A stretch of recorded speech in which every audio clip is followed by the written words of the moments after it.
Ғабит Мүсірепов атындағы номер 86 мектеп гимназиясының 6 Б сынып оқушысы Ханафия Анжу Расулқызы.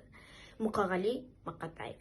Анашым, анашым, асыл анам, есіл анам, ержіреп, есір киімін есіме алам, мен үшін сен суатқан ақ сүтіңді, ақтамасам боп жүрмін несіне адам.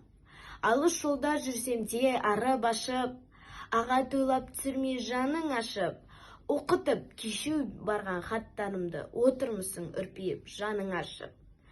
Өткізіп талай жылды ай аптаны, оқуың ұлың жақсы аяқтады. Анашым, білем сені қарсы емессің, кетті мен тыңдаланы оятқалы. Анашым, қайда жүрсем сен құшарым, сүйемін дидарыңды мен құшамын. Қайда барсам өзіңде қарсы алады кең байтақ отанымның кең құшағы. Анашым, жаратылдың бағым ашым, білемін көңілсізсің сағынасың. Қайда жүрсем қамқоршым отаны бар, қапа болма мен үшін неғыласың.